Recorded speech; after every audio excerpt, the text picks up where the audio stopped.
Hi everyone, welcome back to my channel. I know it's been a hot minute, but I'm back today and I'm really glad you're here. I'm not even gonna make any excuses, like, just last year was a trek, man. Like, I thank God every day that this year is the year of the fire horse. It's actually the Lunar New Year today, so happy New Year to those who celebrate. And yeah, I'm just done with the energy of last year, so we can move forward for this year. It's actually been a week since Benito Bowl, if you know, you know. And I really wanted to talk about Debí Tirar Más Fotos. And again, I apologize in advance for any butchering because I'm not a Spanish speaker. I want to talk about why the album hit me so hard and why it feels tied to memory and grief in a really personal way for me. And I wanted to do it whilst getting ready, even though it's literally 8:30 p.m. and I have nowhere to go. But you know what? I haven't done my makeup in a while, just to get ready for the sake of it. So let's do that. So before I get into it, I do want to talk about my relationship, I guess, with Benito's music and Benito as an artist. I feel like by using his first name, it feels so intimate, like I'm like besties with him or whatever, but in my head I am. I'm actually seeing him in, I think, a little over 2 weeks. Yeah, a little over 2 weeks. I'll be going to Sydney to watch him. Not even 2 weeks, a little less than 2 weeks. And it's gonna be my first time like road tripping and like going to another city just to watch someone. So I'm really excited because, a funny story, but last year, like at the start of the year, there were three artists technically that I really want to watch. I finally got around to, so one of them is Benito, so I'm seeing him in less than 2 weeks, like 10 days. The other two was Burna Boy, who I watched last October, and then EXO, technically. But I only watched Baekhyun because we know what's going on with EXO right now. So, anyways, I'm going on a tangent. So I found Benito's music in 2018. That was the, like, I would say I found him through Drake, actually, because at that time, like, Drake was peak. Like, everyone loved Drake. Like, this was like after, I think Views came out in 2016 or something. So this was like, he was riding on that high. And I've always really liked Spanish music, and Benito obviously being one of the largest, if not the largest, artist in the world right now, really represents Spanish music in a way that I feel like is hard to ignore. Like, in this day and age, if you don't know who Bad Bunny is, I think you're just purposely trying to ignore him. But anyway, I found his music through his Drake collab, and I've been listening to him ever since, really. Back then, I associated his music mainly with like summer, so anything to do with, you know, freedom and good vibes and partying and whatever, even though I wasn't doing much of it at like 17, 18.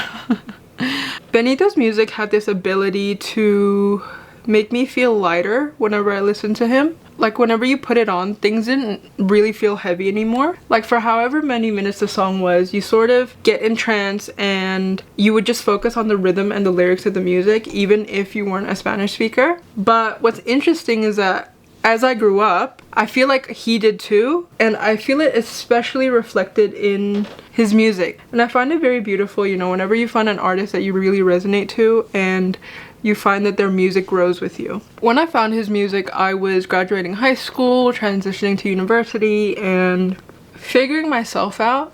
And I feel like around that time was a very pivotal moment in my life because I was trying to find music or things that had meaning for me. So, for example, there were pockets of his music that really resonated with me on a deeper level.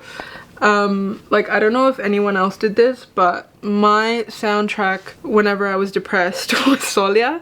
I love that song. And whenever I would want to like play a song that I feel like I would know that I like, and whatever mood I was, I would always play Como Antes. And obviously my favorite album of his to date still is actually Un Verano Sin Ti. So I have always loved anything that he put out. Like, even if it was an album that, you know, I wasn't sure about or anything. Like, there was never really an album of his or music of his that I feel like I wouldn't like. because I always found one thing that really resonated with me. And I find it funny because, you know, I can't speak on behalf of everyone, but for me, my era was, you know, Trap Bunny, and I didn't really see, maybe it was just the environment that I was in, but I mean, I wasn't surrounded with Spanish speakers or anything, so I didn't really see people associate his music with introspection or sadness. But for me, I always had that feeling of there was always a bigger meaning or a bigger picture to what he was trying to say. And then when Debí Tirar Más Fotos came out, suddenly I felt like everything felt different. Like, I started noticing the intentionality behind his music, his lyricism, the songs, and it was so interesting because it felt like it took everything I've been feeling for years and somehow put it into words. Back then, I don't think I had the vocabulary, let alone the emotional comprehension, to understand something as layered and as intentional as this album. I don't think I had the life experience yet, but you know, hearing it now at 25, when my frontal lobe has finished developing, I felt like it really aligned with my growth and arrived at the perfect time. Which is honestly why I wanted to talk about it whilst I got ready. Because to be honest, this isn't gonna be like a breakdown or review. It's honestly my reflections and me processing why a song in a language that I don't even speak managed to articulate a lot of emotions like grief, memory, nostalgia, change better than I ever could. So yeah, this is me getting ready and talking about why Debí Tirar Más Fotos is one of the greatest albums of all time. So when I first heard this song specifically made me stop and think in a way that I don't think any other song has, especially in a foreign language. Because the first time I heard it, I didn't feel like dancing or vibing per se. I remember crying when I first heard it because just by the rhythm itself, there was this sort of nostalgic feeling that you would listen to. And to be honest, I think he does a really great job at capturing that from a song like Calladita. But this song really caught me off guard. It was crazy because, you know, I didn't understand the lyrics yet and I didn't even know what it meant. I didn't even know what Debí Tirar Más Fotos meant. But the emotion that was associated with it came through immediately. I felt heaviness, but not necessarily in a depressing way. It was more so reflective. Like, the song was reminding me to sit with it instead of trying to escape something. And I think it's such an interesting point because I don't know for anyone else, but for me, whenever I listen to music, I do it to lift my mood or to distract me from something. But this one felt like it wanted my attention. This song felt like it needed the pause. And then when I finally Googled and found out that it meant I should have taken more photos, suddenly my brain was like, oh, that makes sense. Because suddenly everything from the, you know, the album cover to the other songs that he chose to put on it felt intentional. Like, the song wasn't meant to be background noise. It was meant to be its own moment. And that's when I feel like everything started unfolding for me, because the idea or the concept of wishing that you documented more hit a lot closer to home than I expected. So when I found out that the title meant I should have taken more photos, it honestly hit me in a way that made me a bit uncomfortable, in the sense that, for context, so I lost all my grandparents within a 2-year span of each other, and I lost them all before the age of 15. So most, if not almost all, of my memories of them come through photos. I don't have conversations that I can go back and replay or stories that I can ask them about now, but most of them are through images that someone or that I thought to capture at that time. I think when you lose someone that young or even younger, you don't really realize what you'll miss yet. You know, you don't think to take photos or you don't think to take videos of the boring moments, you know. You don't think to document things of what show they like to watch or how they sit or how they cut up fruit, you know, the small routines that make them who they are. Like, for example, my kakong had a durian farm and most of my childhood was spent up there. You know, that smell, the environment, the feeling. Most of what I remember, or most of what I can think of that place now, is tied to photos. I still have really sweet memories that I wouldn't change for the world, like how my uti would cut up mangoes like a hedgehog. And I would always ask it before bed, and I don't even know if that was a good idea because I would be on a sugar high. My mom would play chess with me all the time because I was the only one in the family other than my dad who liked playing chess. And the fact that 9-year-old me had beef with her because she would never let me win, because her logic was the fact that if I let you win, when are you gonna learn? And I'm like, well, you didn't have to drag me that hard, babe. And so, you know, there's a chess set that I associate entirely with her. And the thing that sucks is I can't go back and ask them about any of that now. Like, and I can't even relive it for the sake of just reliving it. So when I hear I should have taken more photos, I don't hear regret in a dramatic sense. I just hear longing or yearning for more ordinary moments that was cherished and captured. You know, ordinary moments that are proof of how I remember them.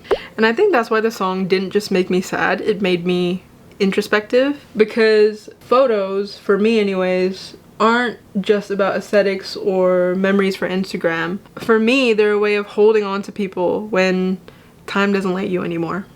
And that feeling of grief gets even more complicated when you add distance to it. So for context, I live in Australia now, and being an immigrant means that I can't just go back to places that hold my memories. Because for me, a lot of my childhood isn't necessarily just tied to people, it's tied to environments. Like, for example, the durian farm that I grew up on isn't just a memory of my grandparents, you know. There's a smell, heat, and noise, and a specific kind of chaos that just doesn't exist here. And what sucks is that when you move countries, you don't get to carry all that with you. You know, whilst you can bring trinkets or photos or objects, you can't bring entire environments. So sometimes my memory or my brain becomes the only place that those moments still live. And that's why for me, the idea of I should have taken more photos feels heavier when you're far away from where your memories happened. Because what I think people don't really talk about is photos don't just become reminders, they become substitutes or stand-ins for your memories. So when Benito won Best Album at the Grammys, he said something that I feel like really resonated with people, especially immigrants. Now, I'm gonna read this off my laptop so I don't butcher it, but he said, "I want to dedicate this award for all the people who had to leave their homeland, their country, to follow their dreams. For all those who have lost a loved one and yet have had to move forward and continue with great strength. This award is for you." And when I heard that, I genuinely cried. Because to me, that's exactly what the song feels like. It's not just about missing people, you know, it's missing places and environments and versions of yourselves that only existed there. It's about having to move forward, even when part of your heart is still somewhere else. And for me, Australia represents independence and freedom and my resilience. Whereas Indonesia, or the areas that I grew up in, represents the era of my life before all those, or those emotions just at a similar scale. Whereas for me, Indonesia represents the era of my life before all of those, or those emotions at a smaller scale. And I think that's something that people don't really talk about when it comes to immigration, that it's not just about homesickness, you know, it's carrying grief and memory while still being expected to build something new. And when I hear Debí Tirar Más Fotos, I hear that same strength. You know, there's nothing dramatic about the sadness. It's just an endurance that you kind of have to just keep going. And to me, that's why this song is not just solely on grief. Something that I appreciate is that this song doesn't feel purely sad. Growing up, I've always felt like grief has always been presented to me as, you know, one specific thing, whether that be heaviness or loss. And obviously, you know, that sadness is real because when someone leaves, there's pain. You know, there's no denying that. It's just logic. But as I got older, what I realized is grief isn't necessarily a one-size-fits-all. Everyone experiences it differently at different times with different things. And the thing is, I feel like it changes over time. For me, grief doesn't just come with sadness. It comes with this strange sense of warmth afterwards. I don't know if it's because I'm a serial optimist or I try to find the silver lining in everything, but from what I've experienced, after the initial heaviness passes, I always feel this deep sense of gratefulness that I got to experience that love in the first place. And that's why this song feels so gentle to me, because it's not screaming about loss, you know, it's acknowledging it, but it also honors what existed. For me, the feeling of grief, no matter how hard, no matter how difficult, is evidence that love exists within me. And I feel like grief doesn't exist if you never loved deeply in the first place. And I think this album really does an amazing job at honoring that. It's not asking you to drown in sadness or wallow in self-pity. It's asking you to remember, which is why I think for non-Spanish speakers, it means a lot, because I think it'll hit differently when you speak Spanish, but as a non-Spanish speaker, this song feels less like mourning and more like a celebration of life, a celebration of what existed. This song also made me think about how places still change even when your memories of it don't. Like how time keeps moving forward even when you're not ready for it. And sometimes when you go back to places that hold so much meaning for you, it feels like it doesn't even recognize you anymore. There was a story that really resonated with me about a driver in Bali. So his wife is a teacher, and one day when she was walking to work, she was unfortunately hit by a tourist riding recklessly on a motorbike.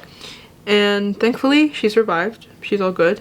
But ever since that incident, she couldn't walk or function the same way again. And I'm not saying that all tourists are like this, that's not the point I'm making, but it just made me think about how devastating it must feel to live in a place you've always called home and you feel like you no longer even belong in it anymore. Like your environment is now built without you in mind. And then on the other hand, there's this other layer for me that I feel like is much more personal. And it's that my family has a burial plot near my grandpa's farm. And whenever I was with my grandparents, I used to always go there to just pay respects to them. And in Indonesian, we would call it nyakar. So I would go there, do a few prayers, put flowers, make it look pretty, that kind of stuff. And the last major burial there was my kakong in 2015. But within the last year and a half, I want to say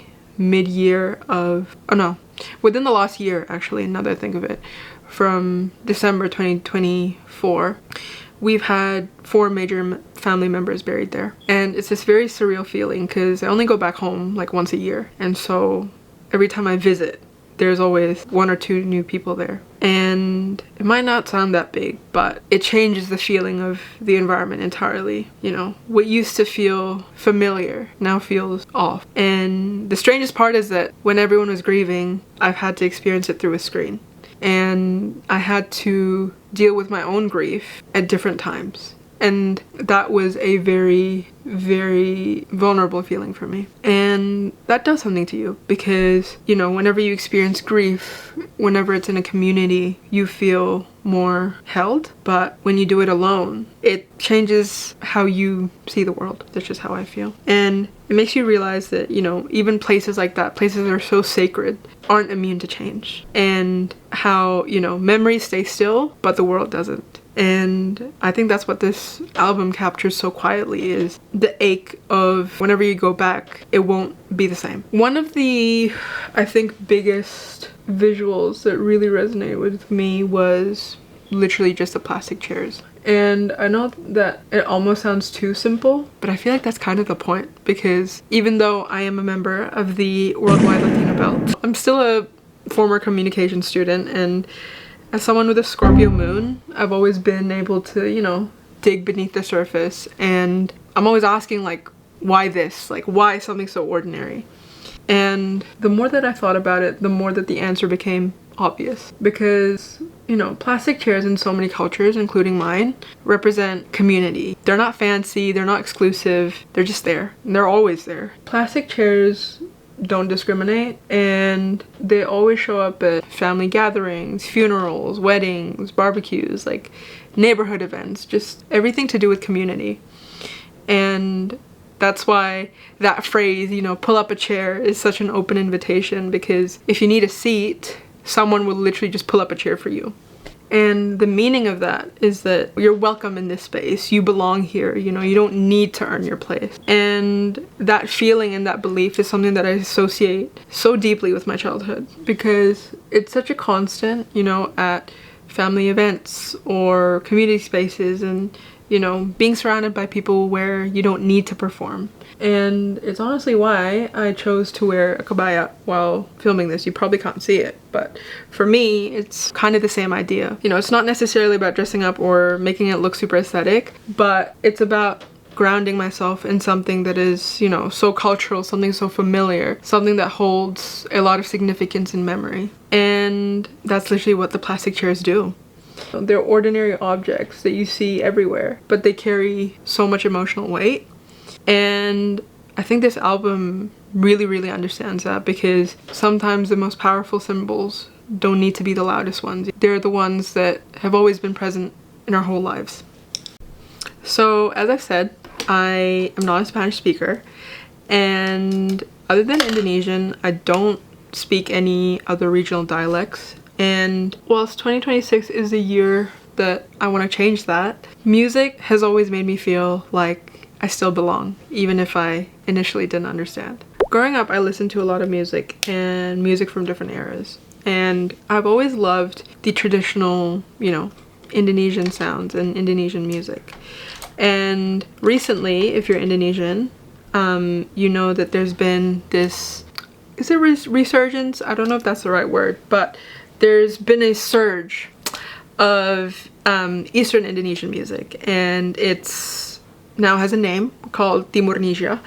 And I feel like within the last year or so, it's been the Indonesian anthem. And, you know, even though I don't know all the words, even though I only know, you know, a few here and there, the rhythm alone brings people together. The versatility of the music, given that everyone of all ages listens to it, you know, it's played at gatherings, celebrations, and whenever I listen to not just Debí Tirar Más Fotos, but anything to do with Bad Bunny's music, Trap Bunny, Chambea, I feel something very similar. You know, the rhythm, the lyrics, the repetition, the call and response, you know, it doesn't force you or ask you to understand every word. It just asks you to feel and be present, and somehow everyone does. There's no discrimination of, you know, where you're from or what language you speak. People show up, people sway, people joget, and people remember, you know. And I think that's something that's really powerful about music. It creates community without needing translation, and it lets people grieve together, celebrate together, remember together, and it brings people together even if their stories are different. And whenever people ask me, like I remember I knew someone who is a fluent Spanish speaker, and she asked me, she was like, why do you like this, why do you like Latin music so much? Like, you don't even know the language. And you know, I think the answer is really simple, and that's emotion doesn't need subtitles. The rhythm and beats and energy has always been like one of the most honest and true ways of communicating. And I think that's why the song stayed with me for so long, even after, you know, it ended. And why songs like that, like Debí Tirar Más Fotos, like La Bola Ballet, are so easy to listen to, because you just feel the intention of the creator. So this song really made me evaluate and rethink what it means to be intentional for me when it comes to documenting my life. Not in a way that feels obsessive or performative or even perfect, but in a way that captures moments that feel present. Moments that take me back to the memory that I'm documenting. It honestly made me think about the fact that, you know, we oftentimes wait for the right moment to remember something, whether that be documenting something or wearing something special or anything really. And, you know, oftentimes I feel like we tell ourselves that, you know, we'll document things later when life slows down, or, you know, when things feel more stable, or when I look good, for example, because God knows I'm guilty to that. And the reality is, the ordinary moments are what usually matters the most, or what we remember the most. I think Benito's music reminded me that, you know, memories aren't passive. That memories are oftentimes something that we actively hold on to. And that memory oftentimes is something that we actively choose to hold on to. And oftentimes that choice literally feels like as simple as just noticing. This album made me reflect on the fact that maybe taking more photos isn't really about the camera, and it's about paying attention while we still can. Whilst I can't go back to those memories per se of me watching WWE till 10 p.m. with my grandpa and my brother and my mom having to pick me up, and I can choose to keep the ones that I'm living in now. And especially for me at this age, with the amount of, you know, with the technology that we have and with the ease of documenting things and keeping things, I think it's more important than ever. So if you made it this far, thank you for spending time with me. I hope that this has given you a moment to reflect and think about your own memories and your own journey. If this resonated, I'd love to know in the comments what it brought up for you and any insights that you have. And yeah, I'll link my TikTok, Instagram, and everything like that down below. And I'll also put the product list if you're interested. And yeah, thank you so much for watching, and I'll see you soon.